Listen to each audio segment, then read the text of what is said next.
Hello, adventurer. It's good to see you. You have made it to the morning grind. Welcome, welcome. It's the live stream at the beginning of the Geekverse, where we talk about all types of topics in geekdom, gaming, and fantasy, with an emphasis on being constructive and creating the things that we want to exist in the world. It's all on the grind, Sizemore. Can't be too fine, can't be too coarse. That's exactly right. There are a lot of adventures to be had today. Dungeons to explore and monsters to slay, and who knows what a random encounter might send our way. That's why we have to prepare. So settle in now for the morning grind with your favorite beverage in hand. Tea? Or maybe something a little stronger. I've got a few bottles of the old Wynyard left. Whatever you want. Pull up a chair. Dude. If you're feeling fancy, how about a cappuccino? Or a frappuccino? Or how about an espresso? Just tea, thank you. Sounds good to me, Gandalf. Whatever you want. I'm just glad you're here. Everyone is welcome. You can just watch if you want. You don't have to worship anything you don't want to worship. Thank you, Mike. But be forewarned. Sometimes we get really strange characters around here. Wait, what's that you say? Why can't you come and be a part of the stream? My wife would disown me. Oh no, I bet she'll be fine with it. Come on in. Am I scared for my safety? No. What are we supposed to do? Everybody do the secret handshake.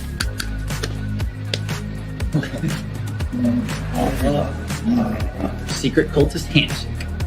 Oh, now do wizards who love each other.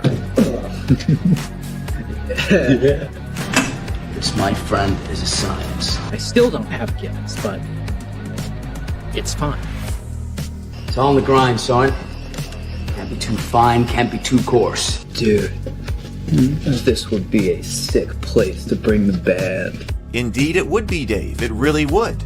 I'm seeing more people coming in. Welcome. Glad to have you here. Oh, look, here's someone new. Is this the cultist meetup? Yes it is. Come to hang out? Please accept me. I have nothing else. Okay, we accept you. Everyone's welcome here. Brought some snacks. Well, that makes things even better. You want some coffee? I don't drink coffee. You sure? It's cultist coffee. What makes it cultist coffee? I'm a cultist and I'm drinking it. Oh.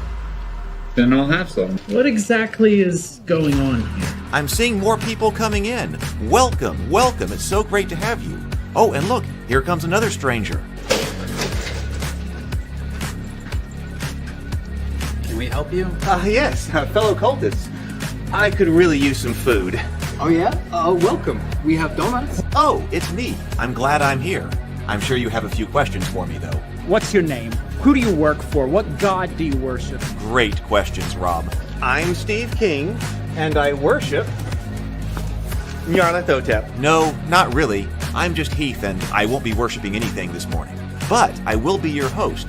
Welcome to the office. We're going to have a great time. I've got my coffee ready, because now it's time for the morning grind. If you could become a fish, that would be amazing. Then I could command you with my mental fish powers. Hey, good morning, everyone. Good morning. It is great to see you. I have got my iPhone connected, and I think it's going to work well enough for the moment to use as a camera. I haven't fixed my permanent camera situation, but I think it's better when the camera is on. I like having the camera on. I think it's a better stream. So I got a temporary fix right now with the iPhone up. So I hope it's working well for everyone. So welcome to my home. Welcome to the office and welcome to the morning grind. Like I said, it's great to have you here. I am feeling really good this morning. I had a great Christmas. See, I'm really confused about what days it is because Christmas being I think it was on a Thursday, and I thought it was on a Wednesday, and so my days have been all messed up. So today is Sunday. I'm here on the right day, right? Yeah, today is Sunday. But I feel like this is the first time that I have had a moment to breathe since I don't know, sometime in October. Certainly since November. So I've been taking advantage of it. I actually woke up at 6 o'clock this morning, and I did 3 hours worth of writing this morning. So I feel like the panic of all of the holidays and doing the letters from Santa and everything like that is over. The day after Christmas, I was trying to clean up I had all my wrapping stuff out, and that was on top of all the stuff for letters from Santa. So I put all that away for next year. So hey, good morning, Sable Phoenix. Sable Phoenix says, "Good morning, fellow strange characters. Merry Christmas and a Happy New Year." Yeah, now we are headed to the New Year, and I always kind of like the time between Christmas and New Year's. Ideally, I like to do basically exactly what I started off this morning doing, and I've got 3 days to kind of sit here and chill and get my mind straight again, and hopefully start the new year really, really fresh and really, with a solid mind. I do like New Year's. Typically at my house, traditionally, that's a big gaming day. I am going to go over tomorrow afternoon and do some magic with my nephews. Let's see. Good morning, Better with Bacon. Good morning. Good morning. As Frosty, Tomocrat. Good morning, Tomocrat. Happy birthday. As Frosty would say, happy birthday. So, hey, Chop. Hello. Good morning. Good morning. Oh, yeah, I was thinking Christmas was next week. Well, I mean, that's kind of how I felt when all of a sudden it was here. I mean, you try to prepare and then all of a sudden, boom, it's here and then it's over. But I had a really good, have we talked since Christmas Day? I guess we didn't talk since, no, yeah, the last stream was on Christmas Eve. So on Christmas Day, I went and I ran around Birmingham going and visiting people, some people who didn't get to come to a Christmas party. So I went and did that, delivered some of the final letters from Santa that I knew wouldn't get there in time if I mailed them. And so I delivered the magic corn to those people. Then I went to the parents' house for a little while. They had Olive Garden for Christmas lunch. They had bought, I didn't know you could do this. They bought, like the day before, they had bought gallon pails of Olive Garden soup. They said, we're having Olive Garden for lunch over here. And so they heated up Olive Garden soups for everybody who came over to their house on Christmas Day. And we had that for lunch. And then I went over to my brother's house to see what the nephews got for Christmas. One of them got a really cool drone, a drone with a camera on it to fly around. I was really impressed with it. I hadn't really flown one of those yet. But it seemed like a pretty high quality drone, especially since it had a camera on it. I mean, he could just sit there and hover and he could fly it and it had the camera. And that was really nice. And then, of course, they did get magic cards. And so they wanted to try Commander. And so I got drawn in, of course, at the dining room table with all the cards out, trying to help the nephews make a Commander deck, which I did. And then my brother and the two of them played a 3-way game of Commander. While I helped the third one try to make a deck. And then I played, I wanted this angel deck, and I got so tired. It seemed like the angel deck was constantly losing. And so I did put together this angel deck finally that is running the table with everyone, which is good because I wanted the angels to be respected. So I hope everybody else has had that great a Christmas. It was great. Now the boys did play Talisman. I don't think they finished the game yet, or they might have finished it by now. But my brother sent a picture of the boys with Talisman out on the table and his wife as well. So I know that all 5 of them, is it 5 of them? Yeah, 5 of them were playing Talisman. So they seemed like they were enjoying it. He said it was, well, I haven't heard back too much, but I got the picture from them through text. So Talisman's going on. I also gave them Rebellion, the Star Wars game. So the big box Rebellion is over here. Finally, it seems like they're coming into their own and want to play or enjoy playing some big box tabletop games.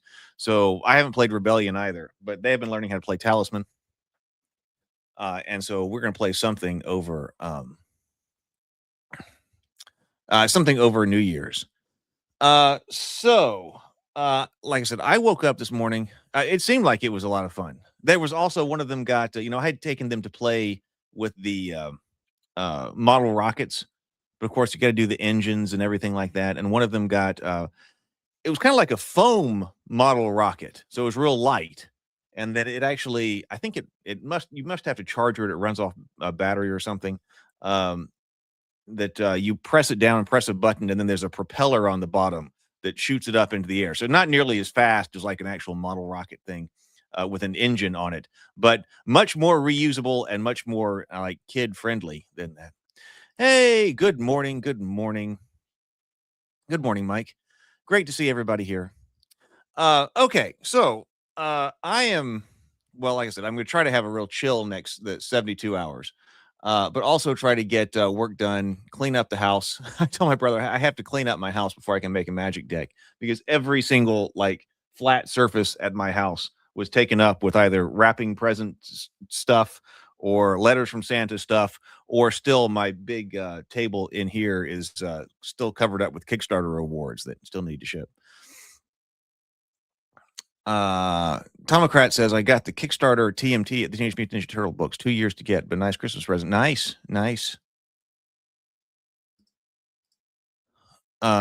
Did I tell the story about the giant sword that I got for the youngest nephew? Maybe I'll tell that later. I can't remember if I told that Christmas Eve or not, but I did get them. What made me think about that was that I got a sai for the middle nephew, and he like a real sai, and he looked at it and was yes, he thought it was awesome because that was Raphael is his favorite Ninja Turtle, and he was like, this is what Raphael uses. I was like, exactly. Okay. So, like I was saying, I want to have a real chill kind of 72 hours. But on the other hand, get things cleaned, but also look toward 2026 in a big way.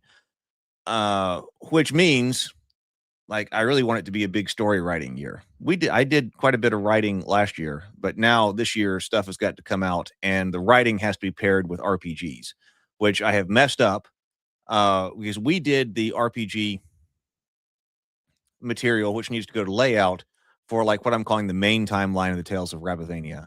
But the story that is most advanced in Rabavania is the Tale of Clovis, and I want to get it done because the time has come to get it done. But then it needs to have an RPG primer done about it. And also, what we said last year was that we're going to lean into whatever it is that we're doing. And tell the stories the way that, well, I want them told. So what I thought I would do this morning is share the first start of Clovis and then where we are on its world primer, and try to get them both done. On the main timeline, they're going to be short stories. But this is actually probably, I always confuse novella and novelette. I think it's supposed to be a novella because it has grown from its short story beginnings, but that's okay. So the short stories, the others, this is a major work here. Let's go ahead and breathe and sip though. I've got water right now. So I've got water. So let's go with that. I was drinking some Mountain Dew Zero this morning.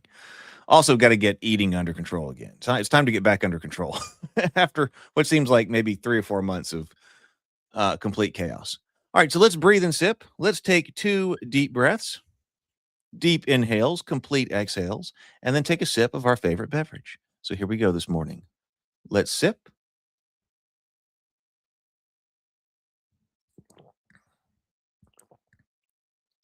And sip.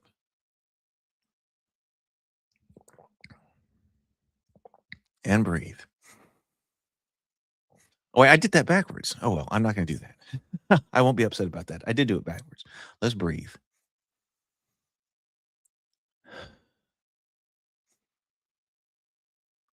Now let's do another sip.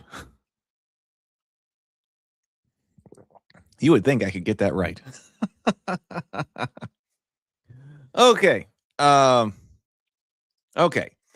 So, this should be the right one right here. I think that some of you may have heard this before, but this is expanded because when I had originally written this, I had intended for each one of the little sections to be about 1,000 words long, as something that you could read to somebody as a bedtime story, like each chapter about 1,000 words. Democrat says that I confused. I was completely caught up on the fact that I was going to say the words right. That's deep inhales, complete exhales, and I got that right. But then, as I was thinking about that, I reversed the sip and the breath. But I've kind of thrown that out the window. and I'm just leaning in. I'm completely leaning into the story. I'm going with it where I want it to go. So it's going to be sort of a novella length. And this is intended for a more adult audience anyway. Now, the Rabavania main timeline, where we have like the 12th or 13th century knights, 12th century, I believe, that is more child oriented. This one is not. And so my plan here is to have people review this in chunks rather than waiting until the entire thing is completely finished. And then sending it out to beta readers. I am going to complete it kind of in chunks. And I'm on the last chunk here this morning. I was working on the last chunk to put it through, and then I'll send it to, I hope, to Brianna, because I still have not heard from her in a while, but I hope to Brianna, Doug, and I think it'd just be easier, even though it's a short thing, it's not a whole novel, it's shorter than that, but I still think it'd be easier for people to review it in kind of chunks, and I can go and get feedback on it and kind of move through this rather than waiting until the very end and then saying, all right, everybody, let's go to the beta reading. Because also, I mean, that does mean the beta readers won't, get to experience the entire thing in, and go back to the beginning in context. But it's important on the first read through. I think it's fine to say, all right, here's the beginning. What do we think about it? And just work on it step by step as we go. So this is the more adult version of Rabavania here, which is intended to have the rabbits as heroic Celts, right? And so here is where we stand with this. The Tale of Clovis and Anorda, as written by the anchorite of Willow Grove Loch. So that is, by the way, a guy from the main timeline. So this is an in-universe text that is written by a guy from the main timeline, looking back on the mythic days of Rabavania. So, 1, in ancient days,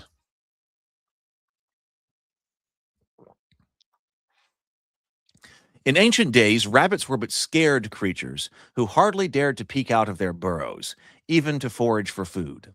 They were easy prey for all flesh-eating beasts, but especially Anorda, mother of serpents, the most dreadful monster in all the world. She had broad wings like an eagle, talons as sharp as a hawk, the envenomed fangs of a snake, jaws mightier than a crocodile, the ferocity of a wolf, and the cunning of a lynx. Her whole body was covered with a scaly hide, thicker and harder than the greatest of lizards.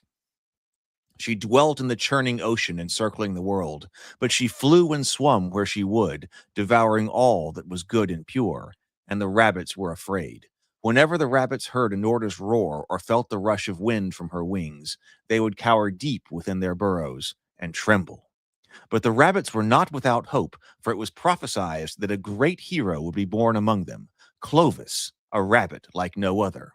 He would not cower in the face of danger. He would deliver them from the wrath of Anorda, lead them out of their hiding places, and guide the rabbits in taking their rightful place in the world. When the doe Inogen discovered that she was with child by the spirits of rock, root, and stream, she felt the intensity of the child's soul within her and knew she was to be the mother of Clovis. But she also knew, so fiery was Clovis's spirit, that bringing him into the world would consume her. When the time for the birth of Clovis had come, fiery stars streaked through the night sky. Thunder roared, heralding his birth, and the very foundations of the world shook. Just as Inogen had foreseen, it took her whole being to birth a soul as great as Clovis. Her body sparked and caught fire in the midst of her labor. Even though Clovis was but newborn, he remembered the look of wonder and love in his mother's eyes as she touched his cheek with her paw for the first and only time. In that moment, there was peace and acceptance within her. But in the next, Clovis watched the conflagration of his birth consume her flesh and fur, reducing her to smoking ash. Thus it was, even as Clovis entered the world, beautiful Inogen left it. Thereafter, Clovis grew from a small kit to a powerful buck with astonishing speed. Only days after he was born, Clovis could outrun elk and strangle jackals. Day after day, Clovis ventured into the woods, wearing naught but his rough-spun tunic cinched with a rough cord, and bearing a club he fashioned for himself, with a tough and knotted head. With it he slew, and the club became discolored with the blood of the creatures he had killed. In all things, he showed the other rabbits what it meant to be brave. When Clovis was there to protect them, the rabbits' fear of the beasts of the forest lessened, and they cautiously ventured from their warrens. Whether there be fox or coyote, bobcat, lynx, snake, or hawk, it was no matter to Clovis, for he made of them a red ruin. He crushed their skulls, shattered their ribs, and stilled the pulse of their blood with mighty blows. And as he slew, Clovis laughed and reveled in the ruin of his foes, saying, "Surely I shall be hale and hearty forever, and live to see the end of the world." And so it was, all the beasts of the forest who would do the rabbits harm learned to fear Clovis with all his vim and vigor, and his sturdy club. In the evenings, Clovis returned to the warren, dragging the corpse of whatever beast he had slain that day and boasting of his exploits. The does of the warren would swoon as he strode by, batting their lashes and hoping to catch even a fleeting glance from great Clovis.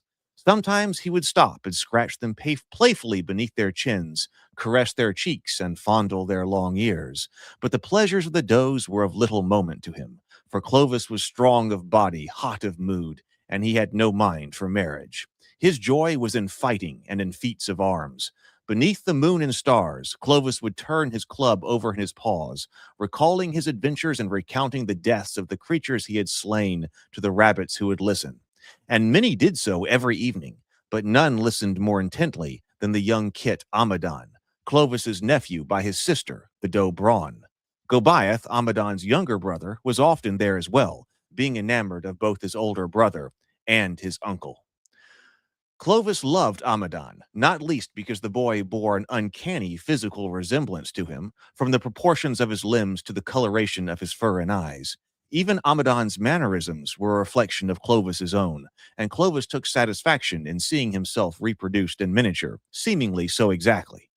Other rabbits of the warren even deemed Amadon to be Clovis born a second time, though Amadon did not grow with supernatural speed. Often, when Clovis returned home, he would see Amadon beating weeds with a stick, pretending to be his uncle slaying great beasts like in the stories he had heard the night before. To Clovis, this was a great amusement, and he ever encouraged the boy. When Amadon played at battle, Clovis would go to him, vigorously rub his head, muss his fur, and tell him how he would one day be a great warrior who no foe could withstand. Brawn, however, was not pleased by her son's obsession with her brother, and would recall Amadon and Goliath with him to her burrow when she felt Amadon was too infatuated with Clovis and his deeds of death. But when the rabbits departed for their burrows after an evening of storytelling, restless Clovis would look upon his trophies and pace among them like a caged storm, spinning his club in his paw. "Where art thou, Anorda? Where hidest thou, O mother of doom?" he would ask the darkness. "How can I be great so long as she, most terrible of foes, still lives? Is she not prophesied to die by my paw? All I have done is nothing so long as Anorda lives." For indeed, Anorda had not been seen near the warren in some time, though her terror still dominated the world, and against her, Clovis was yet untested. So there we go. That is, I think that's pretty close to final form, or at least I think that's final enough to, have been shared here, and I think that will basically be the form that it goes to beta readers too. I did notice as I read that out, there was a word that I used 2 times really close by each other, and I made note of it in my head, but now I forget what it was. I'll find it again. But anyway, but I think that's pretty close. That's probably greatly expanded from anything that I had read here before, and it's been a long time. But that is kind of where I am going with that story, and I like that a lot. Oh, Better with Bacon says Clovis has no chill. Well, yes, and that's something he's going to have to learn. Because yes, he is BBA right now. Why? I wonder why my stuff is here in blue instead of red. Okay, there we go. Huh. Yeah, Clovis has no chill. But there we go. So mighty warrior is he. And we will see what happens from there. So I hope you enjoyed that. There we go. And so with that, because of course I was, as I've said, I've been doing everything in the incorrect order. Um, I need a story and I want some type of some kind of gaming thing to go with it. So that's how that starts. Oh, Tomocrat says nice. Thank you. So now, okay, Clovis World Primer right here. Oh, right here. Okay. Let me take this down.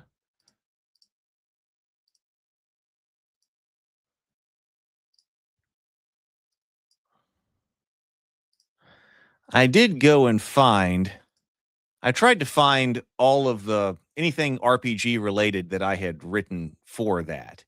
And originally, when it was much shorter, I said, hey, well, I could put some RPG material in the back of like the book or something like that. But now, no, I think it needs to be separate. So there's the book and then like an RPG world primer, like we did for the main timeline, separate right here. So this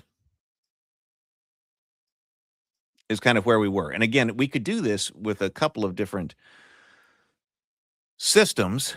We've kind of gotten into the index card RPG, but then also the OSE, because we'd also been working on a modified OSE. I don't know how I'm going to handle that because I really like the modifications to the OSE that we were making the other day, which all that kind of got put on the back burner while Letters from Santa and the Purr and the Winter Warlock story went on. And I did not get finished laying that out. That did not happen before, like on Christmas Eve. So that's one thing I also hope to do in the next 72 hours, because I really don't want to return to that next year and be like, oh, I got to make sure I finish the layout of Purr and the Winter Warlock. I kind of really want it to be done. But also, I think that RPG world book just needs to simmer for a little while because it won't be necessary until next Christmas. But I'd like to move Clovis and his little book, the RPG book, along as well. So we said that, like, what do we need for an RPG book? Like, what can I play? What's the magic like? Where can I go? What can I fight? Those kinds of questions.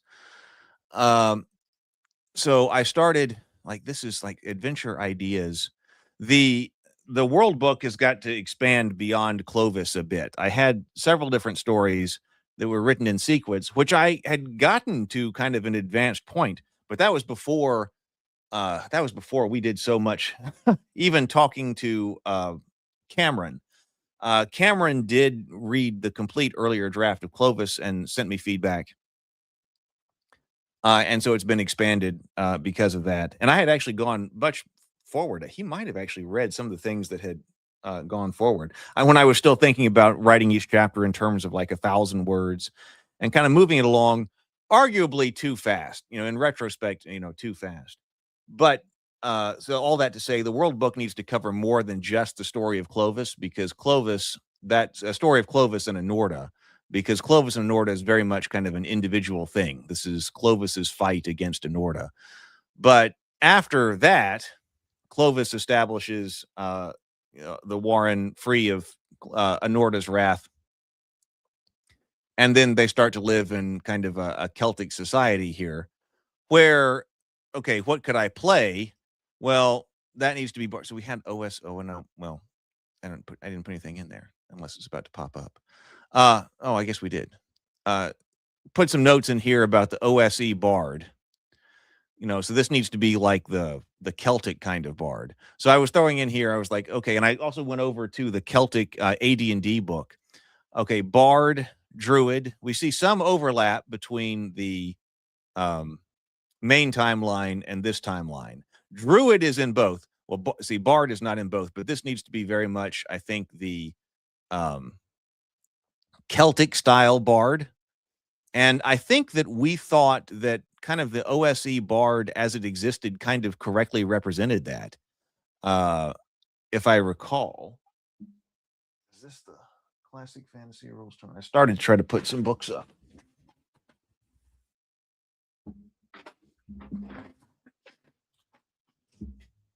But not that one, apparently.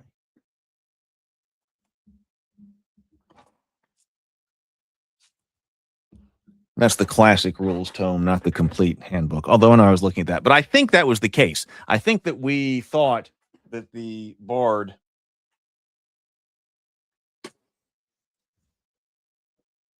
I think it was that was written in there seemed very much more like a Celtic kind of style bard rather than like a high medieval minstrel. So bard needs to go in, but contrast that. I guess bard. I think we did end up with bard or minstrel or something like that in the main timeline. Whereas the wearing the party colored kind of outfit with the the lute or something. That's more like the main timeline. This needs to be more in the vein of the druidic, kind of orders. But speaking of which, druid. So we had a problem, which is one of the last things I think that really needs to be fixed about the druid in the main timeline. When Mike was playing the druid in a playtest, okay, there wasn't a whole lot for the druid to do. So we've got to fix that. But here, we can also have more magic in this because this is their own mythology. So we can have more magic in this. We got the Odyssey. Have people been watching what's going on with Christopher Nolan's Odyssey? I'm not really holding out a whole lot of hope for that. And I used to just love Christopher Nolan. But part of me was excited when he was doing the Odyssey, but I've just seen people tearing apart what is going on online. And, it turns out, particularly with regard to like what their armor looks like and stuff like that. And so I'm not holding out a whole lot of hope for it, but I hope it will be good. But I mentioned that here because I'm in the Clovis story. I'm drawing inspiration from the Odyssey. I went through the Odyssey last year. I did a whole lot of reading the classic novels last year. I went through, classic stories. I went through the Odyssey, Beowulf, Gilgamesh. So those are the kinds of things that I'm drawing inspiration from for this, which means the druids and different magic users can, I think, have more power in this instead of the main timeline where we were kind of working like, how do we handle that in not a Dungeons and Dragons kind of way? Blowing fireballs and things like that. And I just don't think the fireball kind of thing is particularly appropriate here. But they can, in their mythic realm, they would have greater power and energy. Yeah, like see this. Okay, Better with Bacon says, yeah, when Nolan hits, he really hits, but he misses more than he hits. Sadly, yeah, unfortunately, that seems to be the case. I mean, some of my favorite movies, like the Batman, especially the first two movies, are still some of my favorites. Loved it, but unfortunately, yeah, he seems to be swinging and missing more than I would like. I think we can add in. Okay, come up with this word, Fian. Fian, which is like hunter in the wilds or the wandering warrior. And so this needs to be, like I said, like some kind of rabbit who lives on the outskirts of Rabivanian society and not kind of under the control of the main Warrens. So some kind of, if you're traveling, well, a guy who lives on the outskirts. So I think kind of like a ranger type, rough outsiders. I mean, this is much less civilized in general than like 12th century, a medieval society. If you consider 12th century medieval society something that is civilized, but nonetheless, even as you're going out, you encounter these rabbits who do live on the wilds, where who knows what's out in them.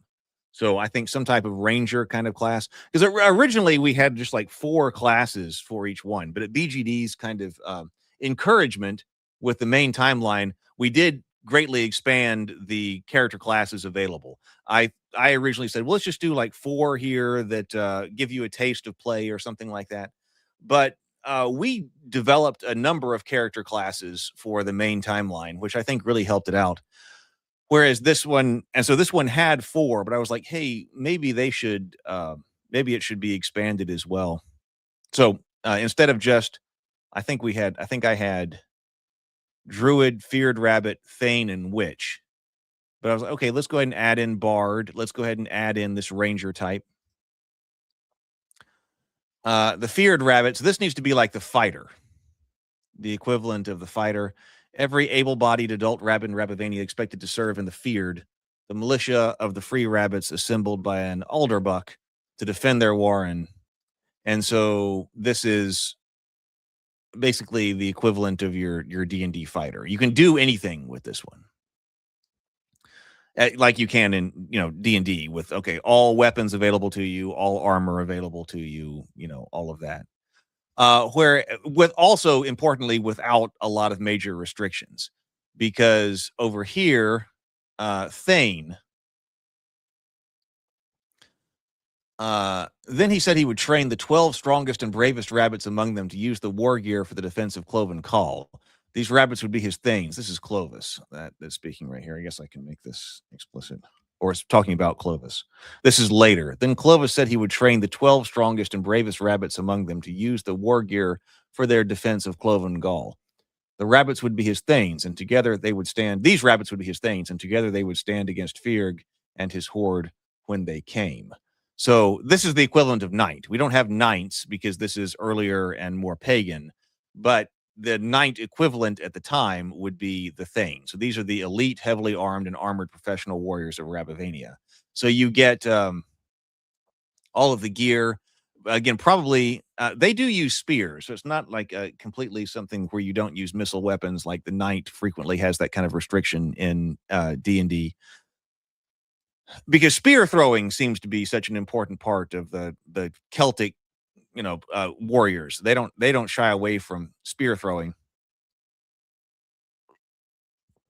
And often some of the feats that you hear about them, the combat feats you hear about them doing are actually like spear chucking and things like that, or even like, I haven't gone this crazy, but even like running on spears or things. So flinging spears, which is kind of also like a Greek thing. I guess that's the Odyssey kind of thing too, where you fling spears into your opponent before you start to fight.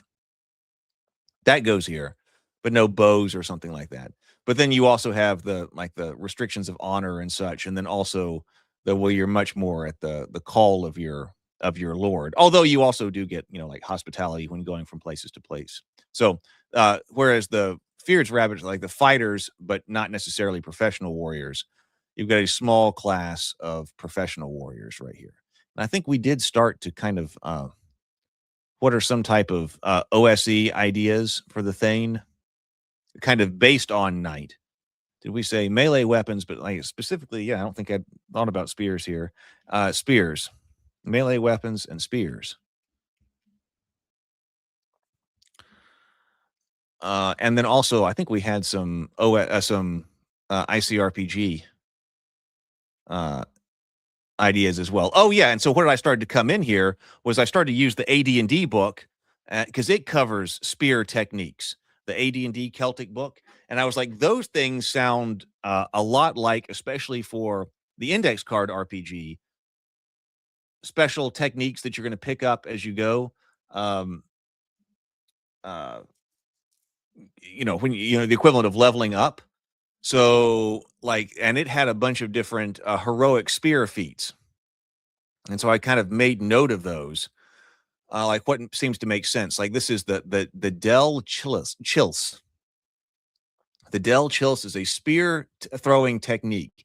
If the attacker rolls like whatever they need to roll in the context of ICRPG, the spear twists on impact such that it causes double damage to the target. Any beast trying to catch a spear thrown with the Del Chils is that some kind of penalty. It's not possible to throw a spear with the Del Chils on the same turn that it was caught, since it has to have a specialized grip. Battle leap. So spear catch could also be something that one of these Thanes might be able to have. This maneuver allows the Thane, this is all just the first run of notes, allows the Thane to catch a spear thrown at him and immediately hurl it back. The Thane must make a dex check to achieve That's probably supposed to be catch the spear, modified by half the level difference between the catcher and the thrower. So, of course, this is like coming over from AD&D. So there's a difference in level, which may not necessarily work. But there's a dex check modified by half the level of the difference between the catcher and the thrower. If the catch is failed, the attack resolves normally. A successfully caught spear may be capped or thrown back at the target. And in AD&D, that could be immediately. So if you perform the spear catch maneuver, not only do you catch it, but I guess you kind of spin and fling the spear right back at the target.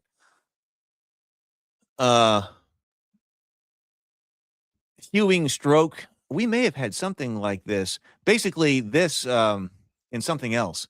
But I thought this was interesting that before making an attack roll, the Thane may nominate a bodily location of his foe that he's targeting. And this is in AD&D ordinary called shot rules, which may not come over to ICRPG. But if successful, then it severs that body part as if a sword of sharpness. So we say this stroke only works on creatures such as rabbits, raccoons, weasels, and similar, or the equivalent appearances of more monstrous foes. And so I was like, what were the rules for a sword of sharpness? And so I had those. It will sever an extremity, leg, arm, leg, neck, tail, tentacle, or whatever, but not the head. Why does it say neck then? Determined by random dice roll. I guess if you're fighting a Hydra. Opponent, because it's got another head. Opponent, modified score to sever normal, armored, larger than man size, solid metal or stone.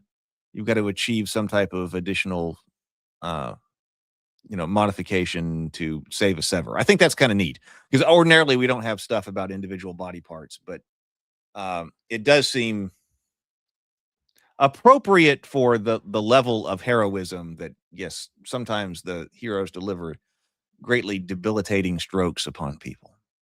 And then also a warrior's battle scream. So that was a pretty good start, kind of extracting stuff from the AD&D Celt book that's like, okay, what's the kind of things that we could possibly use for things? That got brought in. Mike says, beyond the classes, are you planning on making a map of the known lands and write up on important places? So strangely, I have not really worked on a map yet. In fact, I kind of intentionally not. And Mike also says, I was going to mention that Clovis seemed like Achilles. He could draw from Achilles, but a lot of what I was also drawing from was Hercules. He's also kind of like the Celtic Hercules.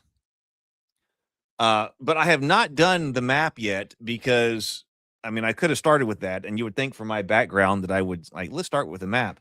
But I didn't because I was like, okay, let me just write the story, and then I'm not going to be constrained by the map. So the story can kind of determine the geography, and then I'll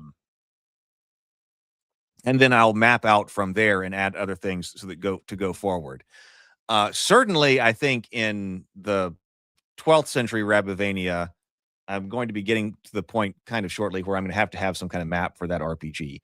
For Clovis and Anorda specifically, the first Clovis story, for Clovis and Anorda specifically, I don't think that I need to have a map. Now, I might for the rest of this, because this RPG goes beyond just Clovis and Anorda, that story, into other things. But for Clovis and Anorda, I kind of thought that I should not be constrained by a map's geography because it's mythic level geography. Where does he goes from one place to another. I'm not worried about like how long did it take this guy to walk from one place to another, because he could do it in Gilgamesh fashion, that he could travel so many leagues a day, more than ordinary men, and get from one place. It didn't seem right in the context of the mythological hero story, where he's fighting Anorda, to be constrained like that, because you might not even know where these legendary kinds of places that he goes is in the context of the Rabivania main timeline, because who knows, they might not actually exist. So that's another thing to think about, or that I was thinking of. Like, do I want to try to map all of this onto known Rabivanian geography? There are a couple of places, Camerland Tor, that he goes. People know, or the rabbits of the main timeline know that hill, and they know Clovis's warren, or the warren that is ascribed to be Clovis's. But then I don't think that the geography necessarily has to match up. So then we've got so Witch comes back as well. I'm getting a beach ball here. Witch comes back as well. So the more powerful version of the Witch, and I think we had some notes here, on making a Witch, and then particularly a Vate as well, which is like the seer, the weird kind of Celtic seer. So that may be a pretty good spread of different character class types: a bard, a druid, the ranger equivalent, the fighter, the knight, the witch. Of course, we don't have damsel here because this is the pagan era, so we're not in the area with like the equivalent of the Grail damsels. So the big representation of the feminine power now is in witch. Some kind of notes on society. The gazetteer writes that's where to go, and then a bestiary, which can have some more otherworldly kinds of things that come from, the other world, the equivalent of the Celtic underworld or otherworld. It took me a while. Let's see. I think it's this right here. Yeah. See, this was something that I had written a long time ago when I was trying to nail down some type of RPG system for crafting, because Clovis makes his magic weapons and armor through crafting. And it took me a long time actually to try to find good rules for crafting magic weapons or making magic weapons or armor or other items through extreme craft rather than through some kind of magical enchantment. I looked through a whole bunch of different games and eventually found something in GURPS, which I think this is still written to voluntarily use. Okay, yeah, there was some stuff in GURPS Celtic Myth. But to me, that's even like Tolkien uses this. Like when I think about Feanor crafting or making magic items and the Cimmerals and the things like that, I don't think about him making those through magical enchantment, like is kind of more a classic D&D thing when you have the enchanter wizard who is enchanting the blade or something. To me, that just wasn't the way that it goes. And so it kind of surprised me that this idea of magic item creation through extreme craft wasn't something that I could find quite a bit or really easily in RPGs. So I said, this is clearly Krieg is be Clovis's son here. There's clearly magic in the forging of war gear and other wondrous items. Neither Clovis nor Krieg can cast spells, as do traditionally wizardly enchanters in many high fantasy role-playing games. But yet they are able to produce weapons, armor, and other items with magical properties. Likely, Clovis and Krieg do not distinguish between a high-level understanding of smithing and magically enchanting an item, which is also like Middle-earth elves, like when they're talking about the making of the rope in Lothlorien and such. Sam asks, is this magic? And they don't really understand that exactly the way that Sam would understand that. And they're like, well, you may call it magic, but clearly the making of the elven rope and the cloaks of Lorien, to me, have more to do with the craft of the elves than with like a traditional high fantasy enchantment. So Clovis and Krieg do not distinguish. So they're warriors, but they're also magic users. But magic users in the sense of being able to create magical items through extreme craft. So likely, Clovis and Krieg do not distinguish between a high-level understanding of smithing and magically enchanting an item. Now, let's see. Mike says, magic item crafting is tough in RPGs as it can cause economic and other problems quickly. Yeah. Well, and also, of course, you're buying and selling directly. A really good, I think the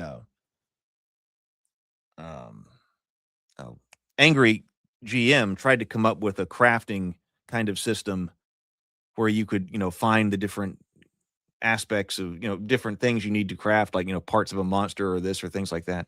I don't remember where that ultimately went or if it ended up being written up in final form.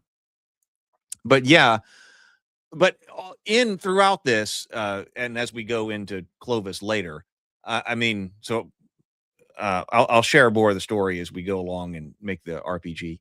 But as we go along, it's not easy for Clovis to be able to craft these things. Like he's gonna craft a magic sword, for instance. Okay, classic. He's gonna craft this magic sword. Uh, he has to go on quests in order to do that. I mean, it's like a series of quests in order to gather everything that he needs and then make this item. So, okay, so so in the context of an RPG, if we're going to need um, a magic sword, how are we going to make that? We're going to need to make that through you're going to need, game master be like, okay, you're going to need X, Y, and Z. Each one of those might be a major quest, in order to even find. Sable has some thoughts here. Sable says Tolkien was adamant as a devout Catholic that magic spell work was witchcraft and should not be employed by mortal man. Magic in this universe comes from inherent properties of the race who is casting it. Gandalf as a Maiar is just able to perform magic because of what he is, the same as the elves. Magic given to mortals, for instance, men, dwarves, and hobbits, is always from an external source that is portrayed as corrupting. Well, that's interesting. The conjurers of cheap tricks. He does talk a little bit about, mentioned in a couple of places that people use in RPGs to justify the existence of men casters. Well, presumably, in the Third Age. But always from an external source and portrayed as corrupting. But what? Yeah. But my point was that whatever Feanor is doing, not really D&D spellcasting. So, to them, being a skilled smith is the highest. Being a skilled smith of the highest caliber is to be able to produce wonderful objects with magical powers. In skill-based games, Clovis and Krieg are likely to have mythic level smithing skills. There may also be the limitation of spending oneself in order to create objects of great power.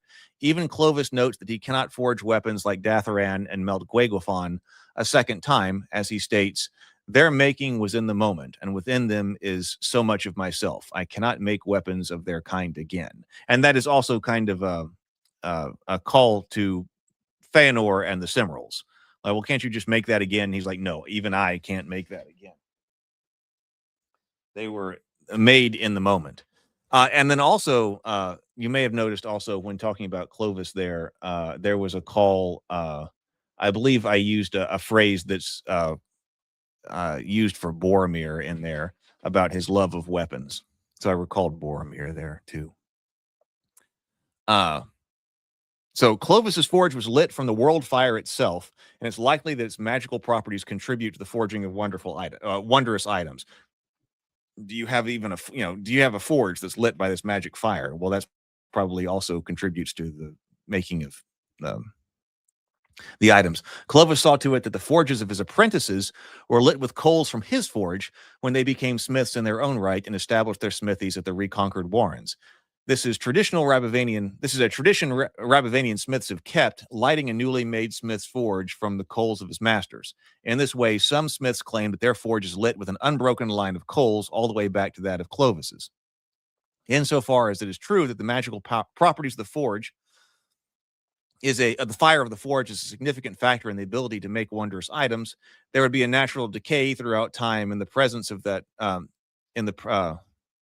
as the presence of that magic, as the power of the fires is diluted and spread. Of course, some forges that claim to be lit from the fires of Clovis may not be so at all, and so it may simply not be possible to produce items with certain powers from them. But also, the creation of magical items involves some sort of quest to obtain the necessary ingredients or other knowledge of their manufacture. Clovis had to slay the Hydra of Redwater Bog in order to obtain the iron to forge Melt Gwaigwafon. That's his spear. Then he had to travel to I didn't finish that part. Ritual tasks as well. Clovis' spirit was the greatest of any rabbit who lived, so he had the most and more of himself to impart into his weapons. He undertook great quests in order to gather necessary components and was willing to make the greatest of sacrifices for their making, such as slaying his only son to quench Datharan in his breast. Insofar as all these factors lessen through time and manifest to lesser degrees in others, the lesser the powers their items will have. Okay, this is not, like I said, polished text here. But as far as the RPG stuff that seems to recall this kind of crafting the most, I looked through everything and I said, a particularly appropriate interpretation may be willful weapons and making willful weapons that is in GURPS Celtic Myth, pages 70 to 72, which is for 3rd edition GURPS, with magic Celtic smiths making magical weapons. I've looked that up a couple of times, and that seems to be pretty good, but it's not exactly perfect for what I'm thinking of. GURPS Fantasy addresses a similar subject in Talents as Magic, which describes a system by which superior ability to use non-magical itself can itself be an expression of magic, which is kind of where I was going. So that one sounded pretty good. That's on page 160 of GURPS Fantasy. Such could be used to model the ability of a particularly skilled craftsman to produce magic artifacts with a talent or preparation required. That's GURPS talent, is in the actual functional GURPS talent. With preparation required, that's a limitation, which could easily be enough to rename master craftsmanship, which only the mythic craftsmen know. But then also pyramid. I know. That's why this is not the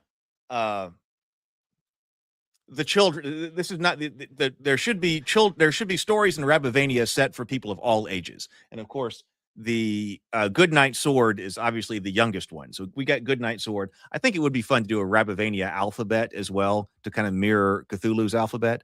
But here we have Guy, that's hardcore, quenching a sword in the chest of your only son, right?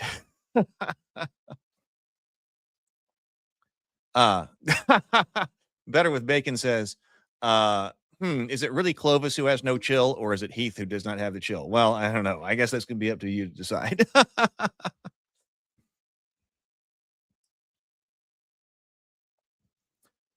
But Pyramid Magazine, this is a really good one. Pyramid Magazine. Oh, you know what? And I believe that one actually even had a pull quote when I looked that up from Lou Anders, the friend of mine. I think that Lou they pulled a quote from one of his books. Maybe it was Dragonborn that was in Pyramid Magazine. And I sent that over to Lou. I was like, look, Lou, you got a quote in Pyramid Magazine here. They quoted your book in Pyramid Magazine. I think it was about an artifact of like the dragon horn or something he had in there. But I think this one is actually probably the best from which to draw upon. Pyramid Magazine, you can tell that I wrote this kind of like as an essay, an RPG essay to go in the back of like the story. Like how you might interpret this for an RPG, which was before I decided to write the whole, like the world primer myself. So this isn't phrased like it needs to be. But we might need to go and look at this one day and then see how we would change its mechanisms from GURPS, that's 4th edition, over to either OSE or ICRPG or one of the other systems that we're working with. But Pyramid Magazine issue 3, 102, published in April 2017, also has an article on crafting imbuements, which could serve well for crafting. Imbuements in GURPS, that was a thing that allows you, like, what if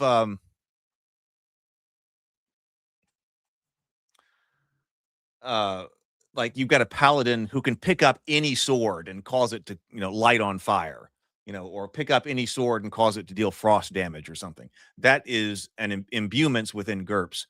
But this is crafting imbuements that, like, what if, which was close. I was like, oh, imbuements is close. But then they actually have crafting imbuements. So crafting imbuements is this specialized imbuement skill allows the creation of equipment or gear that is far beyond what others could make. Potential imbuements include such things as reducing the weight of equipment, making weapons more agile, making gear more protective and durable, and making weapons do more damage, as well as a catch-all category of gear infusion, which allows all the characteristics of GURPS to be brought to bear on any item that can be created. So that kind of system was the closest one that I found for this. Regardless, some system by which a master craftsman can knowingly go into the work of production. What is this? Knowing the kind of magic properties they want the item to have and then make it accordingly. Oh yeah, we want some kind of system. Yeah, rather than roll randomly, because sometimes there are systems also where if you score really well on a crafting roll, hey, it's a critical success on your crafting roll.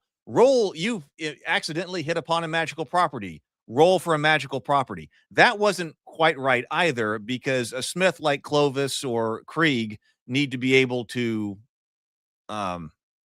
know what they're trying to make, and then deliberately craft that, rather than having it be a random function. Yeah, because they're not the kind of smith that's going to rely on random luck to accidentally create a powerful item when at the forge. Ingredients, magical ingredients, yes.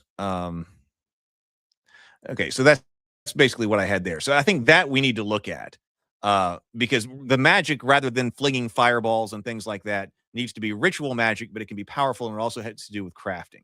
So as far as like how does the magic work?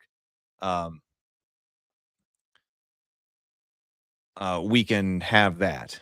And we also have the 13 treasures of Rabavania, similar to the 13 treasures of Britain. Gazetteer, Bestiary, which is going to be able to have more fantasy creatures than does the 12th century rabbits. That's kind of the structure that I'm looking at. Does Clovis get a reputation for having children to use for smithing magical weapons? No, he doesn't get that reputation, no. He only has a single son. I thought about that. Originally, when the story was much shorter, he had the archetype of the lame smith, and I still have tried to incorporate the archetype of the lame smith in there, but that's kind of more difficult, being that he is also a great warrior, Achilles and Hercules level kind of warrior. So I did have the wound to his thigh, which kind of recalls the wound of the Fisher King that he has dealt in his battle with Anorda, and that insofar as it's possible that the wound of the Fisher King on his thigh is the medieval way of saying that there's like a groin injury, that would explain why he doesn't have why there isn't like a Clovisian bloodline. But something happens later where Clovis is healed, and he undergoes such magical healing that it didn't seem right that it wouldn't heal all of his wounds. So for a little while, I have him with the thigh wound, and I want to have that imagery of him at the forge as kind of the crippled smith. Later, when he's healed, I was like, okay, we just gotta have to clear that wound too and let him go back to being a warrior. Mike says, looks good to me. There's a lot to do. There is a lot to do. So yeah, that's kind of where we're sitting. So I think that the major project needs to be the Clovis story, because I have been trying to get this done for a long time, and now the time has come to do Clovis, and I want its RPG world primer associated with it done too. The 12th century one is, a lot of it is written. There are a couple of things I still need to go back and change, but it's time to go to layout with that one. And then I need the short stories that go with that. But Clovis I've been fighting with for a long, long, long time. And so now I think that the major thing is to finish that. And then I would have a major story set in Rabavania finished. And it's the very first one too, in the Mythic Age. So, it's done. So that's what I'm thinking. So I'm going to try to, I think the next 3 months, that would be nice. But anyway, the first thing to be done in 2026, other than the fulfillment of the Cultist Kickstarter, of course, I'm just waiting for stuff to arrive, but other than the fulfillment of that Kickstarter, the creative aspect of things over the next 3 months and starting in 2026, I think needs to be Clovis. And I wanted to be a hardcore story. And it's going to be a great story, and it's going to have the equivalent RPG book. All right. Well, I appreciate your being here. We will talk about more stuff in the future. I am going to get out of here. I hope that Micah's interview about the RPG system, Farad system, is going well. We will get a update on that in the Discord server. But anyway, I hope I'm going to be around a lot more. I'm intentionally trying to slow down over here because, the last 4 months have been really busy. All right. Have a wonderful day, everyone. Enjoy yourself. Go forth, be creative. I will see you later.